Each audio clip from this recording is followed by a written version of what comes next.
morning, everybody. Let's stand and worship. Beautiful sunny day. There's a bit of a freshness in the air.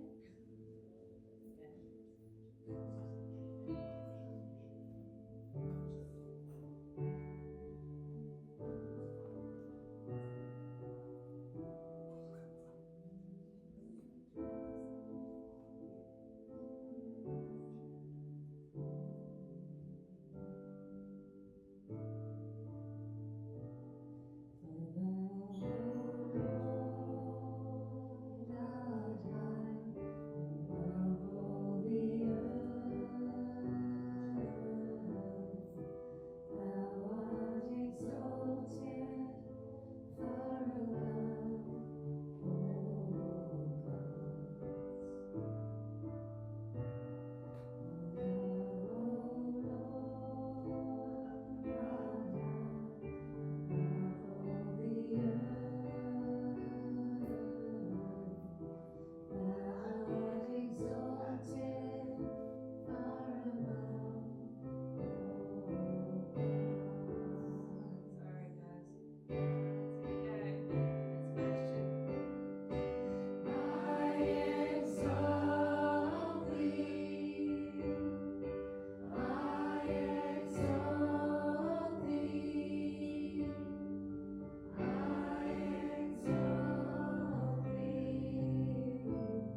privilege to welcome you to Northgate this morning. I'm going to lead us in a time of communion and then some prayer. So some of you may know this, but one of our daughters is a minister in an Anglican church. And we had... Wrong response. Oh, sorry. Yay! We had there we go. It's mutual. There's no judgment involved. It was to set up the next clause in my sentence, which is we had a family dinner on Wednesday night, and we were chatting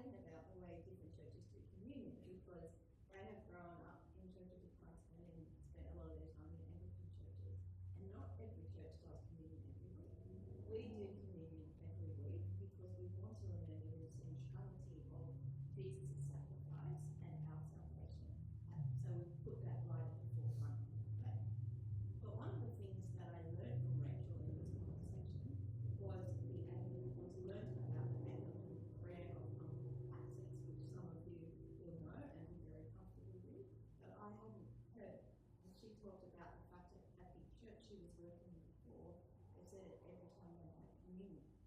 So I went and looked it up and I read it and I wanted to share it with you and share the impact that that had on me. So this is taken from the Anglican Book of Common Prayer. We do not presume to come to this, your table, O merciful Lord, trusting in our own righteousness, but in your abundant and great mercies. We are not worthy so much as to gather up the crumbs under your table, but you are the same Lord, whose character is always to have mercy. Grant us, therefore, gracious Lord, so to eat the flesh of your dear Son Jesus Christ, and to drink his blood, that our sinful bodies may be cleaned by his body, and our souls washed through his most precious blood, and that we may evermore dwell in him and please him. Amen. And I really like the way that this shows the differences between us and God, and yet the reconciliation that we have with God because of Jesus' sacrifice. We are sinners. We're not even worthy to pick up crumbs from under Jesus' table, and yet God is gracious and merciful. He sent Jesus to die for us so that we could have eternal life, and he has reconciled us to him through that sacrifice that we're going to remember now as we take communion.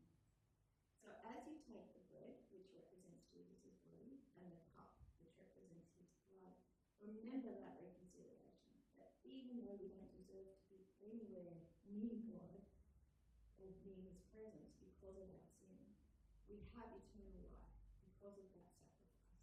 And these are the representation of that sacrifice and that reconciliation that we can have with God. So let me pray for communion. Dear Heavenly Father, we thank you for your mercy and your grace. We thank you that through Jesus' sacrifice we are able to be reconciled with you, that we are able to sit at your table with you because you have forgiven our sins. Please be with us as we take the bread and the cup this morning, and help us to consider what that reconciliation means for us and the hope that we have because of Jesus' sacrifice. In Jesus' name, amen.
I'm now going to lead us in a time of prayer. So please join me as we speak to God again. Dear Heavenly Father, we thank you that you are with us, that you are in our presence. We thank you that you are gracious towards us, and we thank you that you answer prayer. All of us have come to church this morning with things on our hearts and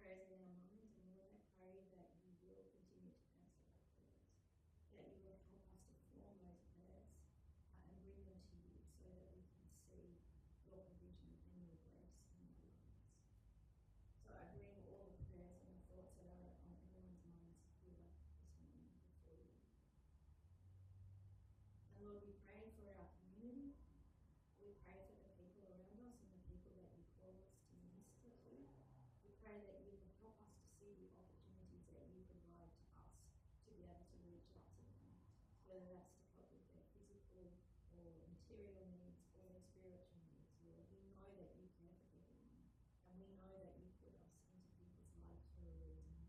And I pray that you will help us to see that reason and to act on that, so that we can bring your grace and your mercy towards the people around us. And Lord, we pray for our world. It feels like every week when we join together, something even crazier has happened. And Lord, we know that you are sovereign over everything. We know that you see everything that's happening, even the things that we don't hear about on the news. Lord, you see, and you see every person who is impacted by the injustice, by the violence, by all the crazy things that are happening. And Lord, we pray that you will bring your mercy and your justice to play in the world, that you will look after those people who are injured, who are homeless, who are afraid, and that you will give wisdom to the people who are making decisions on our behalf and on the world's behalf. Lord, we pray that you will bring this situation, and we trust that you have everything in your hands, even though sometimes it feels like everything's completely out of control. Lord, I pray that you will give us that stability to know that we are in your hands. And most of all, we pray that your will be done here on earth as it is in heaven. And once again, we thank you for that eternal hope that we have, so that we can look forward to eternal life and what your salvation has brought for us. And we pray these things in Jesus' name. Amen.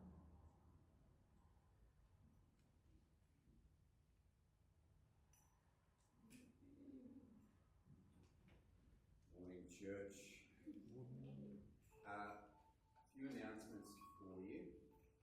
First one is phones on silent, please. I'm messing with you.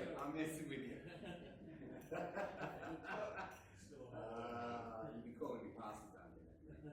No. Listen, we've got Axtron coming up next 2 weeks away, I guess. If you're last minute, please see Anthony. Easter weekend is fast approaching. Emails will come out this week related to those who are involved, what we are doing and what that looks like. 10 a.m. Good Friday, 10 a.m. Easter Sunday. Easter Sunday obviously is going to be different, and look forward to that. Had our prayer workshop yesterday, which I think Anthony and Jeanette really good, right? Lots of fun. We prayed for about 2.5 hours. Jen did a whole bunch of different workshop stuff. I'm wrestling through this idea of generative language versus formulaic language. I thought that was really good. Yeah. I don't know what it means, so just you'll have to bear with me over the next couple of weeks as I unpack it. But excellent time. We're going to do 3 more this year, and then there's obviously the prayer week coming up in September, which will be really good. So, yes. Did you hear from Lectio, which is from Wesleyan, next Wednesday, there's a big Global Prayer Day, Day of Prayer. Yeah. If you're following along with Lectio, it's been really good. All the different, I've quite enjoyed the lunchtime Desert Fathers stuff. But it's all been Lenten themes, which is, I felt, been really good. We're not in the message yet, but I think this is a good point.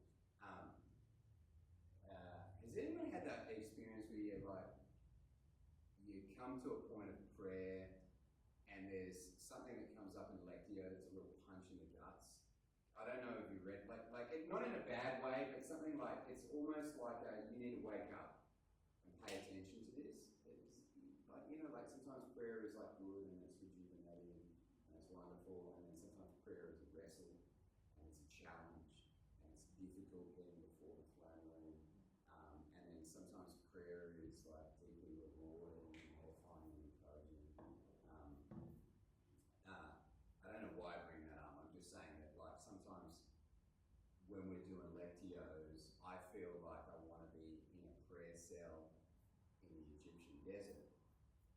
And then in the morning prayer, it's like, hey, this is how you work it through in community. I want that. I want to be in prayer cell in the Egyptian desert. You know what I mean? But God is saying, no, you need this. I'm just saying that there's goodness in prayer. I think it's I was to say, it's such a, for me, I didn't know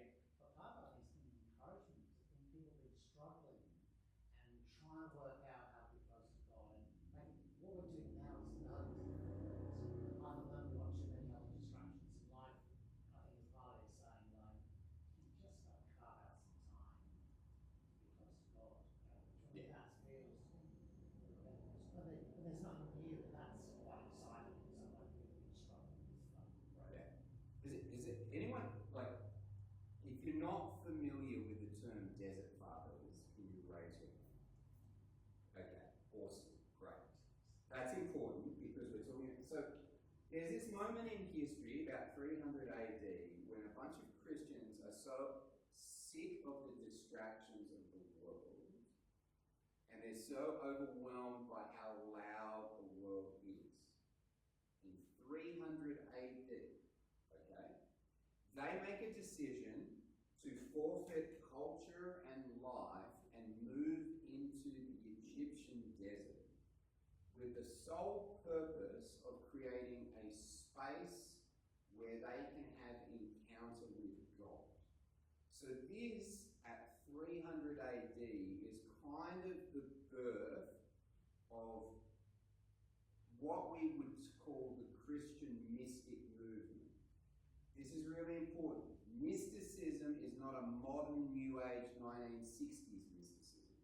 Okay, Earth Mother, everything spiritual. That's not what this term means.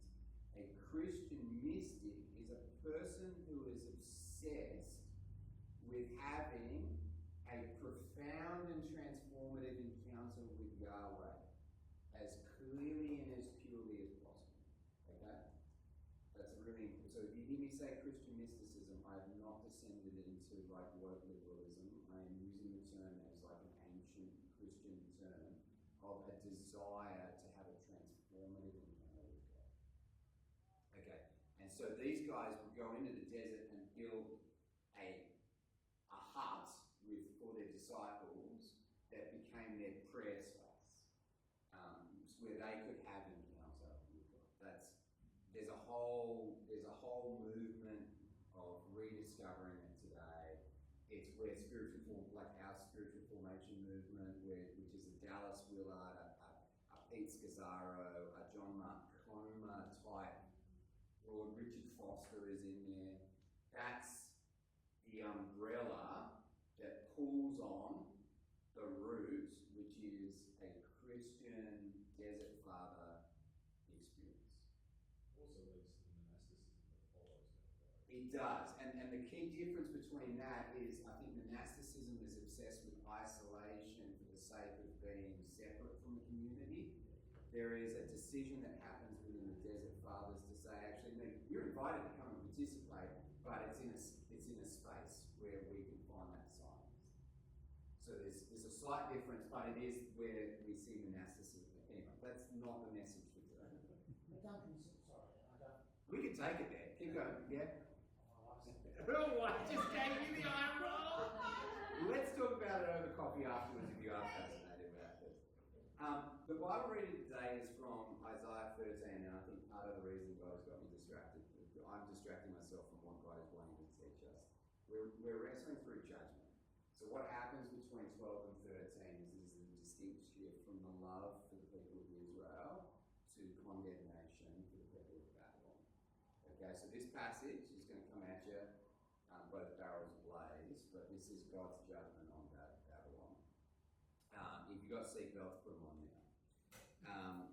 A prophecy against Babylon that Isaiah, son of Amos, saw. Raise a banner on a bare hilltop, shout to them, beckon to them to enter the gates of the nobles. I have commanded those I prepared for battle. I have summoned my warriors to carry out my wrath. Those who rejoice in my triumph, listen. A noise on the mountains, like that of a great multitude. Listen.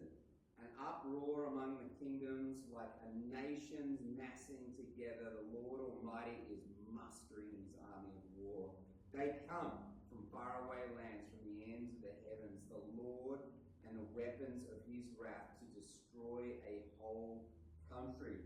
Wail, for the day of the Lord is near. It will come like destruction from the Almighty. Because of this, all hands will go limp, every heart will melt in fear. Terror will seize them, pain and anguish will grip them.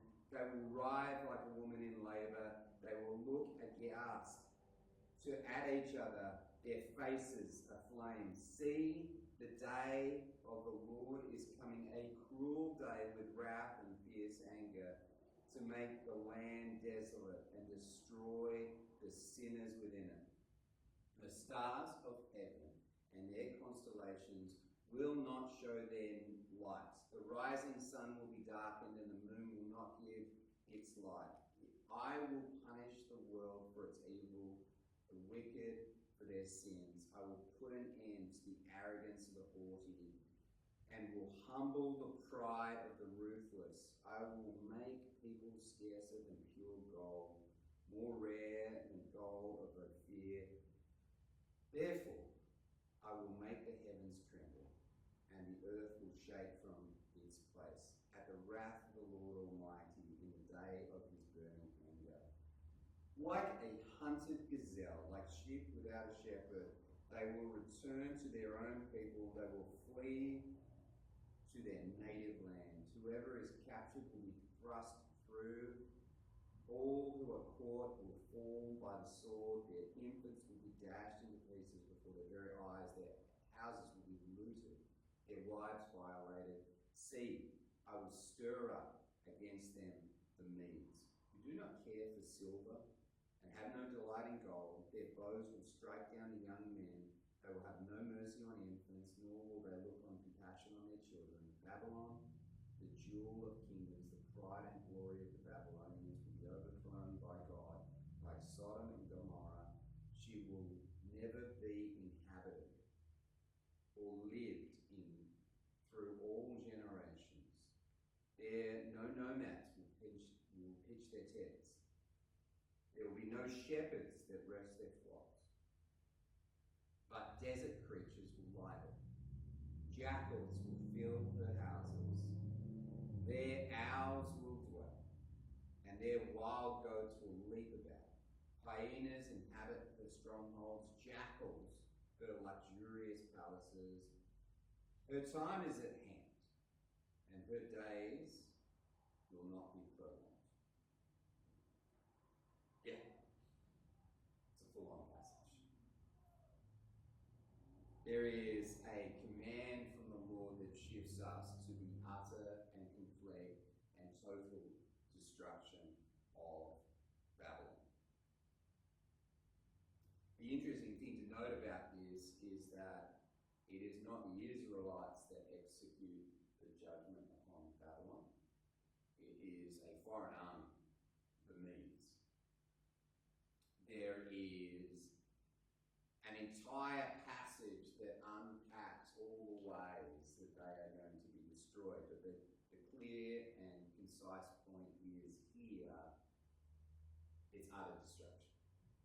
And the last verse, I think, the last part of that gives us a good indication of what Babylon is like today, which is she will never be inhabited or lived in through all generations. No Arab will pitch his tent here, no shepherd will rest his flocks there, but desert creatures will lie there and jackals will fill their houses. If you go to the Ishtar Gate, which I believe Saddam Hussein attempted to rebuild, there's a beautiful blue ornate gate that you can enter through to get into Babylon, and it is just a ruin. It is a completely destroyed building today, and still exists as ruins. You go to the ruins, not healthy, vibrant city of Babylon, you go to the ruins of Babylon. And so what we have in this passage is Yahweh enacting judgment upon Babylon, which is the most significant superpower of the moment. This is the biggest, most prosperous, most successful civilization that exists. And God, Yahweh, is making a point through the prophet Isaiah to the people of Israel. That beacon of civilization, that beacon with the majestic hanging gardens, will be annihilated completely. The king will be laid to rest under a mass grave of his soldiers. No state funeral, he will be annihilated. What it is, this passage, is a reminder of the control that Yahweh has over death, over politics, and over history. God is in control over death, over politics, and over history.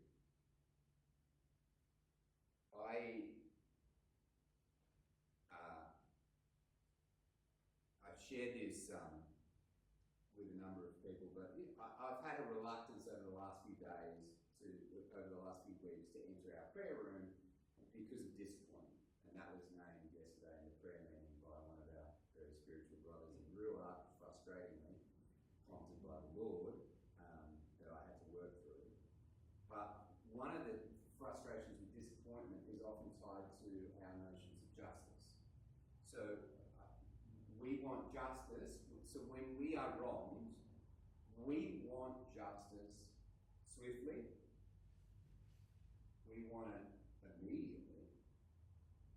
And we want it completely. Yeah? Is that kind of a fair assessment?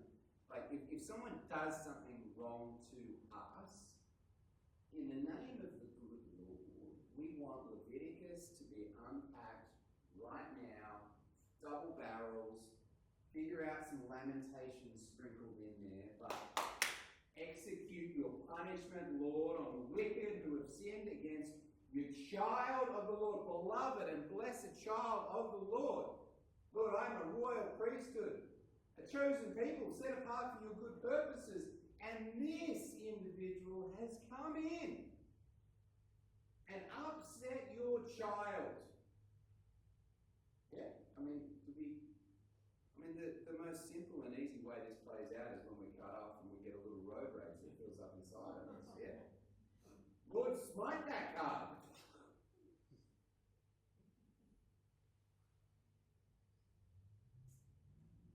There is a completeness to God's justice, but the hardest part of justice is it sits on his time, doesn't it?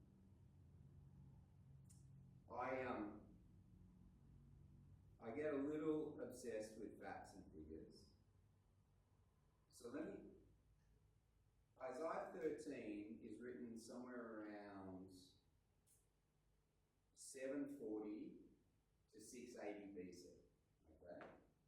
So we count down before we count up. The Babylonian rule peaks 605, 652 BC. Somewhere in there is a 50-year period where they are absolutely running maximum optimum. Okay? So 30 years, let's say this comes through 680 BC. Okay? 652 BC is peak Babylon. 30 years before the complete, before it hits its apex, we get this message from the Lord. They're going to be destroyed. Babylon gets better. They're going to get destroyed. A year later, Babylon is still getting better. For 30 years, there's a promise of the destruction of Babylon while the Israelites watch them peak. You remember 3 weeks ago we were talking about prophetic perspective? We want chronology. God gives us redemptive purposes. Yeah? He just gives us what he's looking down the barrel of the mountain range. We want to look at it from the side. For 30 years, we have a prophecy that says they're going to get destroyed, and for 30 years we watch them get better and better. It's 539 BC when the Medes sweep through and destroy them.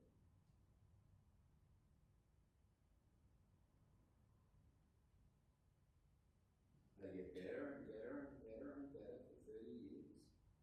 They plateau for almost 100 years. And then they are destroyed.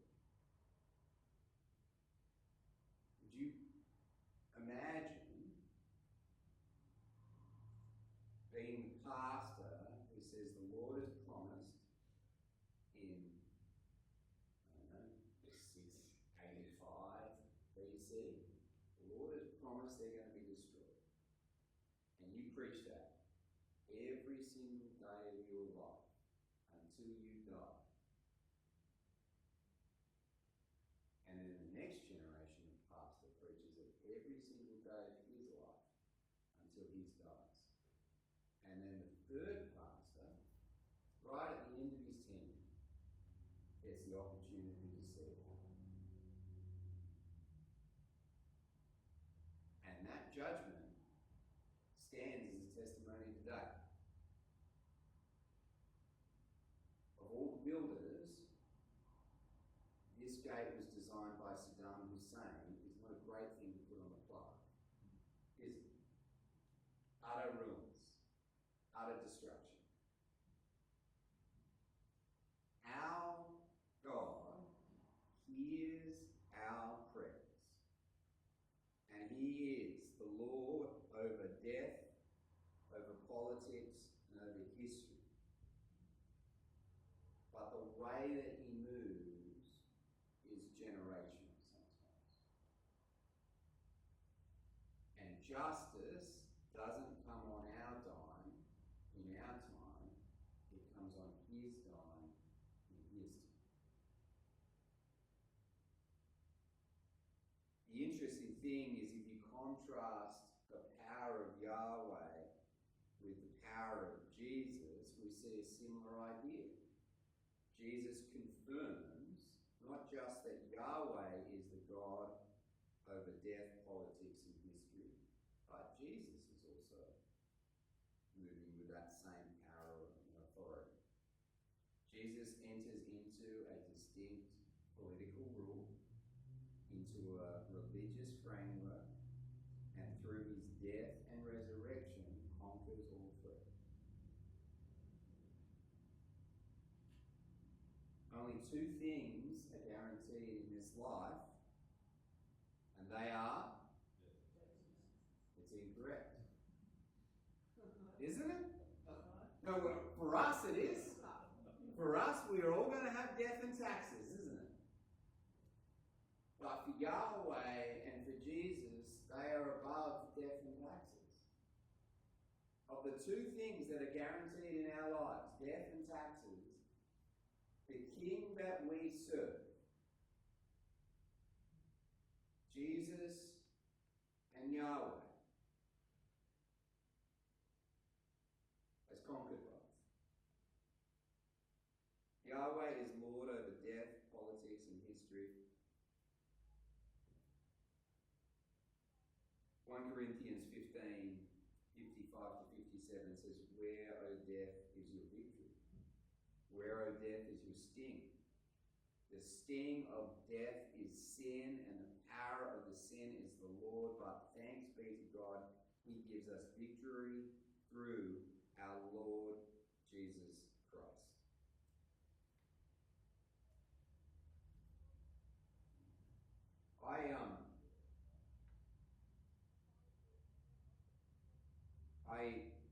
I think today,